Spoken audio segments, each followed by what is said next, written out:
Bon, juste un petit disclaimer avant de commencer la vidéo, parce qu'il y a des témoignages chocs, il y a des témoignages vraiment de violence sexuelle sur les adolescents, des choses comme ça, donc voilà, si ça vous gêne, regardez pas la vidéo, puis si ça vous gêne pas, je vous dis bonne vidéo.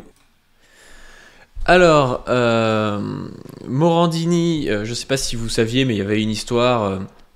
Voilà, où il envoyait des messages, où il essayait de faire un peu du chantage à la photo, avec des soupçons de ça, on va dire, parce qu'on va prendre nos précautions, avec un adolescent. Du coup, il avait été jugé, il avait pris 1 an de prison avec sursis, quelque chose comme ça, je crois. Il a fait appel. Bon, ce qu'on peut trouver bizarre, déjà, c'est que la chaîne qu'il emploie... Actuellement, je crois qu'il est sur CNews, et puis je me demande s'il n'a pas fait un peu de Canal, mais ouais, actuellement il est sur CNews et il continue à pouvoir y être tous les jours parce qu'ils disent oui, bon, voilà, il y a la présomption d'innocence, il a fait appel, donc on ne sait pas trop quoi. Et puis là, aujourd'hui, il y a un article de Mediapart qui revient là-dessus et qui est super intéressant, non pas tant pour l'article que pour les extraits qu'ils mettent dedans. En fait, c'est un article qui s'appelle « Échanges sexuels, chantage et corruption de mineurs plongés dans le système Morandini ». Mediapart s'est plongé dans les centaines de conversations à caractère sexuel de l'animateur de CNews avec de nombreux mineurs à qui il promettait notamment de faire rencontrer Cyril Hanouna en échange de photos. Elle révèle son obsession pour les jeunes adolescents et un véritable système. Et c'est vrai que dans l'article, en fait, ça montre la manière... qu'aurait, moi je ne diffame pas, qu'aurait Morandini de manipuler quoi, les gens, de forcer vraiment pour essayer d'avoir ce qu'il veut. Alors lui, il plaide que c'était pour rire, c'était de l'humour, hein. Il demandait, je crois, 41 fois en 50 jours une photo de son sexe à un adolescent, mais c'était pour rire, évidemment. Et du coup, voilà, je vais vous mettre quelques témoignages, parce que j'ai trouvé ça assez ouf comme truc. C'était en 2015, alors qu'il était fan de l'animateur et qu'il rêvait de travailler dans l'audiovisuel. Il témoigne aujourd'hui en vidéo pour la première fois. Je pensais pas aux répercussions qu'il allait avoir derrière. Tout de suite, on accroche, etc. Et puis, durant de nombreuses semaines, on parle plus médias, etc. Et puis, au bout d'un moment, c'est un peu dévié. Au début, il demande si je suis gêné par tout ce qui est nudité, si je regarde mes coéquipiers nus sous la douche, comment je prends ma douche. Petit à petit, ça devient un peu plus insistant. Quel genre de questions plus insistantes? Comment je suis épilé, ma pilosité. Il a commencé à demander des photos. D'après les échanges consultés par Mediapart, Jean-Marc Morandini... Moi, ce que je trouve ouf, c'est la manière dont des mecs genre Morandini peuvent avoir une totale impunité, quoi. Le gars, il doute de rien, quoi. Il envoie des messages comme ça, un peu comme Norman d'ailleurs avait procédé, c'est-à-dire que c'est quand même grillé, quoi. Les messages, on peut les screener. Enfin... Moi, ça me laisse penser, en fait, que ces mecs-là, dans un cadre encore plus privé où on voit pas ce qu'ils font, si ça se trouve, ils font pire. C'est possible. C'est quand même... Enfin, voilà, ça veut dire que le gars, pour lui, c'est des échanges qui seraient moins à risque, peut-être, que d'autres choses, ou que là, il cacherait, quoi. Il le cache pas du tout.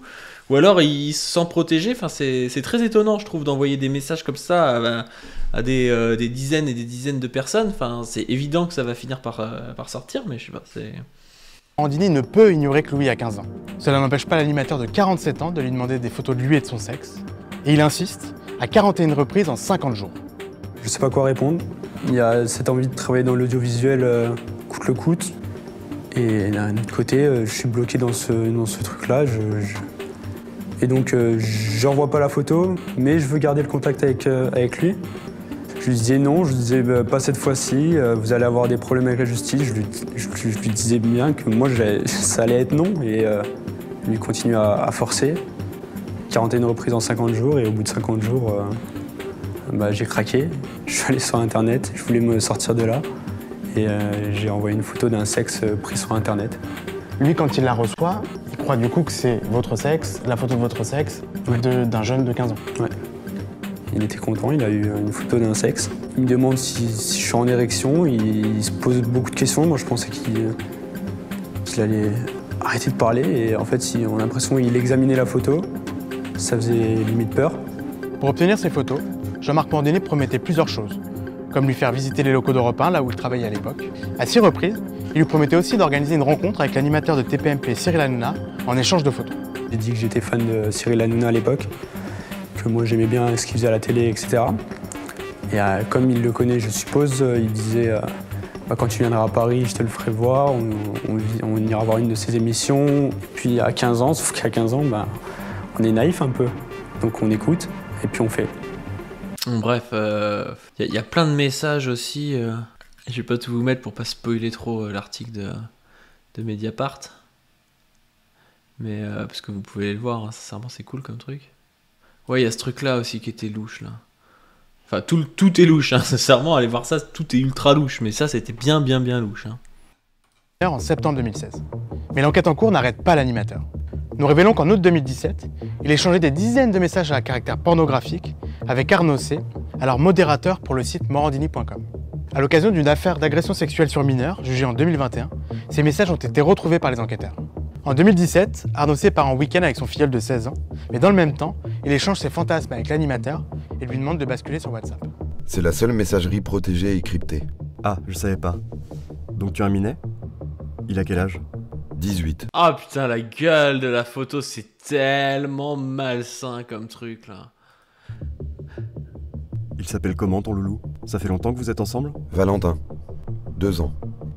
Jean-Marc Morandini explique que son amant avait Après, voilà, pour le défendre, on pourrait dire que c'est traditionnel et qu'il s'inspire de la tradition grecque pure souche. 16 ans lorsqu'il l'a rencontré. Il détaille ensuite ses pratiques avec ce mineur. Il boit tout? Tout de chez tout. Ah ouais? Il est fan d'Euro? Aussi. Exhibe aussi. C'est bon ça, surtout à cet âge-là. Quel petit cochon. En tout cas, il est juste magnifique.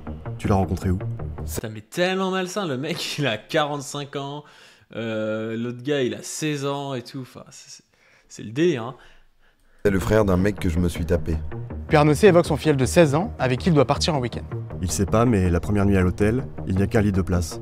Le niveau, c'est vraiment des prédateurs les mecs, mais il invite son filleul de 16 ans, et le gars quand il arrive il y a qu'un lit de place mais il lui dit pas et tout, alors que le gars c'est un espèce de détraqué et tout. Donc il va devoir dormir avec moi. Lol. Ça m'est déjà arrivé de le voir au réveil. Putain le salaud, il est bien monté et toujours puceau de partout. Dans ces mêmes conversations, Jean-Marc Morandini reçoit d'autres photos volées de ce jeune de 16 ans, dont l'une montre son entrejambe habillée cadrée de très près. À aucun moment l'animateur ne stoppe la conversation, au contraire, il incite à envoyer d'autres images, ce que fait Arnaud C.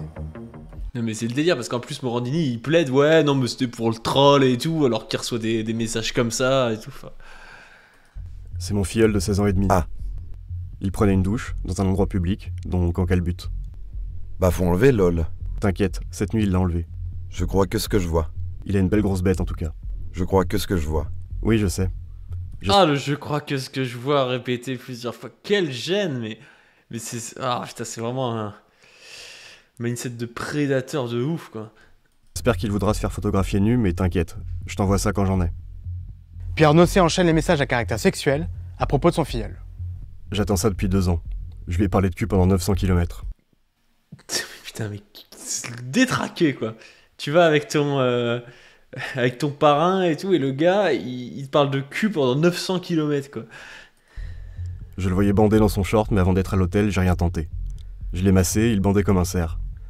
J'ai posé ma main sur sa queue, et il a dit non, je veux pas. Et en fait, la nuit porte conseil, et en plein milieu de la nuit, il avait la queue trempée de mouille, et il m'a dit s'il te plaît, suce-moi, et quand il a craché, il a grave gémi.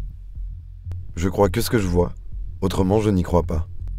La réponse de Morandini, je te crois que ce que je vois, autrement je n'y crois pas. Et ce qu'il dit en fait, c'est que là le gars dit oui, il m'a demandé de le sucer et tout. En fait, il a été condamné après coup pour viol ou un truc du genre, ou agression sexuelle pendant la nuit quoi. Enfin voilà, moi je trouve ça ouf parce que il y a eu l'autre jour un mec qui a été condamné pour avoir lancé un skateboard sur un flic ou je sais pas quoi. Il a pris 3 ans de tôle ou foutu un coup de skateboard, un truc du genre. Et là, Morandini, t'as des conversations comme ça, t'as 30 000 témoignages contre lui, et le gars, tu le vois tous les matins sur CNews en train de faire son petit truc, et puis y a pas de souci, quoi. Enfin, on va vraiment... Ah, j'ai plus la phrase totale. Je vais vous la sortir. C'est une phrase un peu de normie, mais qui est... Oui, c'est le truc de La Fontaine, là. Soit vous serez puissant, misérable, les jugements de cour vous rendront blanc ou noir, mais c'est vraiment ça, quoi. Enfin, c'est n'importe quoi. Justice de classe de ouf, quoi. C'est vraiment le gars, il est normalement dans une société normale, il est finito. Enfin, il est finito pipo et puis il est jugé. Et puis là, non, ouais, bon. Et pendant avec sursis, mais comme il est présumé innocent, comme il est en appel, tu le vois tous les jours à la télé, quoi. Devrait au moins y avoir une réserve. Et on voit quand même que c'est un truc de classe et que c'est un truc un peu qui a une caste politico-médiatique en France qui se croit tout permis, donc il peut envoyer des messages comme ça, alors que c'est évident que quelqu'un qui se croit pas tout permis, il fait pas ça. Parce que quand ça arrive à quelqu'un d'autre ou à un opposant politique, c'est pas comme ça. Par exemple, l'affaire Quatennens, c'était un truc grave, mais on a entendu énormément parler, ce qui est normal aussi, mais on entend énormément parler de l'affaire Quatennens, on n'entend pas parler de ça, alors que c'est un truc démentiel, quoi. Enfin, ça aurait été Quatennens qui aurait fait ce truc-là, le gars, il était mort, quoi. Il était vraiment totalement mort, quoi. Et là, non, bon, comme c'est Morandini, ça passe, quoi. Et après, ça vient faire des débats sur sa chaîne en donnant des leçons. Mais ouais, parce qu'il paraît qu'en plus, il y a eu un débat, c'est ce qu'il disait là dans le truc de Mediapart, il disait qu'il y a eu un débat sur sa chaîne sur la corruption de mineurs. Et que lui, il animait un débat sur la corruption de mineurs comme ça, de manière normale, alors que le gars est dans une affaire de corruption de mineurs qu'il est ultra louche. Même le truc d'Abad, mais oui, non, mais c'est ça. Et encore une fois, en fait, le truc, c'est que quand je vous dis ça, moi, c'est pas du tout pour relativiser le truc de Quatennens, mais on voit très bien que quand c'est Abad, quand c'est Darmanin, quand c'est Zemmour, quand c'est Morandini et tout, on passe sous silence. Quand c'est Quatennens, on nous en a parlé pendant 1 mois et demi, 2 mois. En fait, on aimerait que toutes les violences et violences sexuelles, on nous en parle longtemps et que le mec soit un peu mis... voilà, qu'on force le gars à assumer son truc et puis qu'il soit jugé et tout. Mais non, quand c'est un opposant politique, en fait, on en parle. Et quand c'est pas un opposant politique, tout le monde s'en fout, quoi. Enfin, c'est hallucinant. Morandini s'en fout, il est apolitique comme psycho. Ouais, c'est ça, il est apolitique, Morandini. Et puis quel message on envoie pour les victimes, quel message on envoie pour toutes les personnes qui se disent ouais, je pourrais témoigner, et puis ils voient qu'en fait si tu témoignes, ça mène pas à grand chose, qu'en gros voilà, si quelqu'un a plus de pouvoir que toi, on va s'en foutre, quoi. Bon, et avant de vous quitter, je vous invite ce soir à 21h sur Twitch. N'hésitez pas à passer, vous pourrez poser vos questions. On va parler notamment du congrès de la CGT, essayer un peu de démêler le vrai du faux, ce qui s'est passé, qui sort gagnant, qui sort perdant, tout ça. Donc voilà, n'hésitez pas à passer. Puis on parlera aussi du scandale d'État actuel du secrétaire général de l'Élysée et bras droit de Macron, Alexis Kohler. Allez, à tout à l'heure.